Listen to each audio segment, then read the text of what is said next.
Assalamualaikum warahmatullahi wabarakatuh. Perkenalkan, nama saya Nada Syifa dari Prodi Psikologi, jurusan Psikologi Universitas Mercubuana.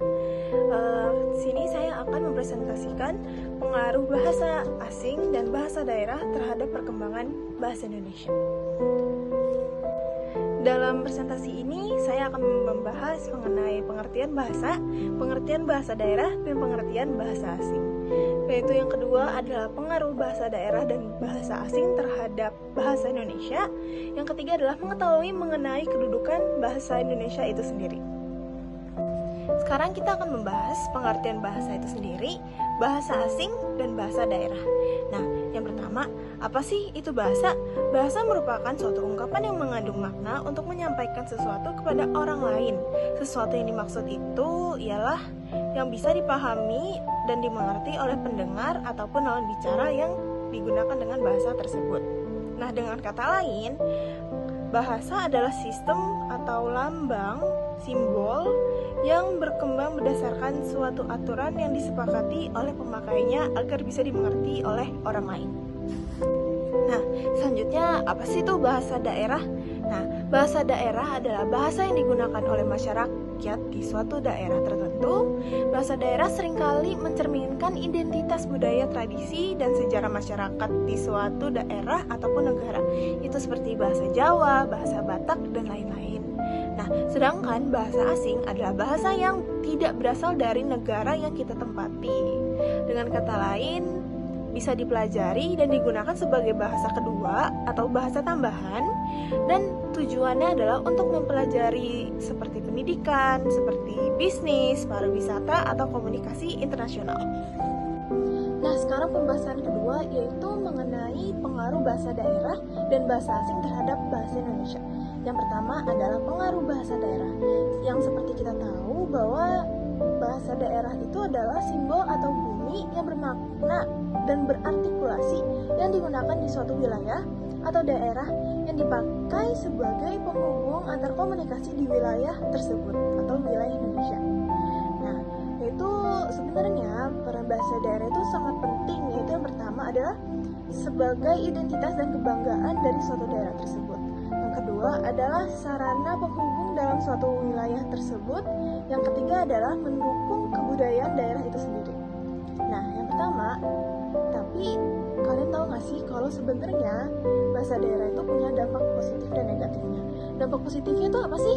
Yang pertama adalah menambah kosakata bahasa Indonesia, keyakinan budaya dan identitas sosial.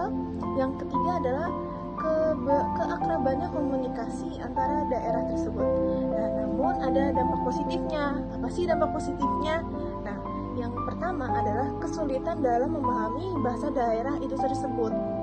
Seperti kalau misalnya kita ngobrol sama, seperti misalnya ada orang Jawa, namun dia berbahasa Jawa dengan yang orang bahasa Batak, pasti kan bingung kan? Nah, makanya kita harus menggunakan bahasa Indonesia sebagai penghubung dari bahasa tersebut. Nah, yang kedua adalah kurangnya pemahaman bahasa Indonesia yang baku. Karena kalau kita tidak memahami bahasa Indonesia itu sendiri, maka kita akan bingung terhadap bagaimana pelafalan bahasa kita Indonesia itu sendiri. Nah, yang ketiga adalah potensi kesalahpahaman. Jadi kita harus selalu, walaupun mungkin kedengarannya sangat simpel ya, tapi kita harus tetap belajar bahasa Indonesia. Nah, selanjutnya adalah pengaruh bahasa asing terhadap bahasa Indonesia itu sendiri. Nah, yang seperti kita tahu bahwa bahasa asing yaitu adalah bahasa yang tidak berasal dari wilayah kita atau negara kita sendiri. Nah, tapi itu bisa dipelajari dan digunakan sebagai bahasa kedua atau bahasa tambahan untuk komunikasi internasional, pendidikan, bisnis, atau pariwisata. Nah, peran bahasa asing itu apa sih di Indonesia? Nah, yaitu adalah media komunikasi utama di masyarakat Indonesia dalam dunia kerja. Itu kan sekarang kan semakin kita maju kan pasti kita kan gak mungkin selalu bahasa Indonesia kan, seperti ASEAN gitu kan, kita kadang-kadang bahasa satunya adalah bahasa Inggris. Nah, yang kedua adalah diajarkan sebagai mata pelajaran yang penting. Itu seperti yang kita tahu bahwa dari SD sampai kuliah pun kita masih belajar bahasa Inggris, itu adalah untuk melancarkan pelafalan bahasa Inggris, seperti itu. Nah, yang ketiga adalah bahasa yang digunakan dalam dunia kerja. yang seperti kita bilang tadi, bahwa mungkin kedengarannya sepele, namun itu sangat dibutuhkan dalam dunia kerja. Nah, lalu ada nggak sih dampak positif dan negatifnya dari belajar bahasa asing ini? Sebenarnya ada. Nah, yang pertama kita akan membahas sisi positifnya dulu aja ya. Nah, sisi positifnya adalah yaitu meningkatkan peluang karir dan pertemanan kita. Karena semakin kita punya teman dari luar negeri atau wilayah yang lain, pasti kita bakal memiliki pertemanan yang mungkin saja bisa dapat pekerjaan gitu kan. Nah, yang kedua adalah memungkinkan Indonesia mengikuti perkembangan internasional. Nah, itu sangat diperlukan ya. Nah, yang ketiga adalah mengembangkan keterampilan sosial. Karena dengan itu kita akan seperti, wah hebat ya orang ini bisa bahasa Inggris, jadi kita bisa diandalkan dalam suatu bidang tersebut. Nah, lalu dampak negatifnya apa ya?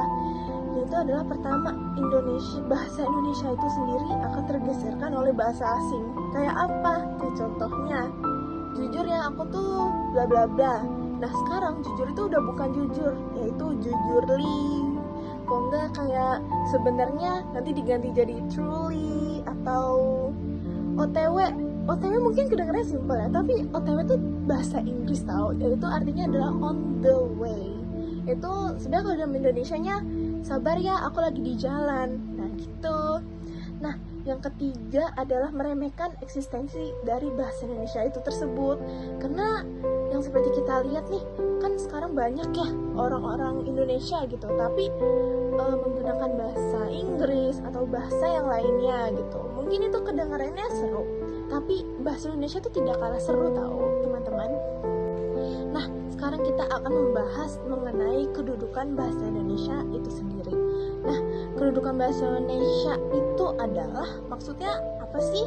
Yaitu adalah bahasa Indonesia mempunyai dua kedudukan yang sangat penting, yaitu sebagai bahasa nasional dan bahasa negara. Sebagai bahasa nasional dan bahasa Indonesia diantaranya adalah berfungsi untuk mempererat hubungan antar suku di Indonesia. Kenapa? Karena jika kita menggunakan istilahnya bahasa daerah kita sendiri dengan orang yang tidak mengerti gitu pas dengan bahasa yang kita ucapkan, pasti akan terjadinya yang namanya kesalahpahaman. Nah, habis itu, karena bahasa Indonesia itu adalah sebagai lambang kebanggaan bangsa, bahasa Indonesia mencerminkan nilai-nilai sosial budaya yang mendasarkan rasa kebanggaan kita dan kebangsaan kita. Atas dasar kebanggaan ini, bahasa Indonesia kita harus dipelihara dan kita kembangkan, serta rasa kebanggaan ini memiliki senantiasa bahasa Indonesia kita junjung, harus banget dijunjung sebagai bahasa negara dalam penyelenggaraan administrasi negara, seperti bahasa dalam penyelenggaraan pendidikan, dan sebagai bahasa Indonesia adalah bahasa dari bahasa Indonesia itu sendiri. Makanya sebenarnya boleh kita belajar bahasa daerah, belajar bahasa asing, namun jangan dilupakan bahasa negara kita sendiri, yaitu bahasa Indonesia. Jadi kesimpulannya apa sih dari yang kita bahas tadi? Nah, yaitu adalah dengan banyaknya masyarakat yang lebih mementingkan bahasa daerah ataupun bahasa asing, namun bahasa Indonesia adalah tetap bahasa resmi negara Republik Indonesia yang telah disahkan dari sejak Indonesia itu merdeka gitu. Nah, walaupun berbicara dengan menggunakan bahasa asing ataupun bahasa daerah memiliki dampak positif dan negatifnya masing-masing, tapi kita juga jangan lupa, yaitu kenapa sih jangan lupa? Karena bahasa Indonesia adalah bahasa negara Indonesia itu sendiri. Sekian, terima kasih. Assalamualaikum warahmatullahi wabarakatuh.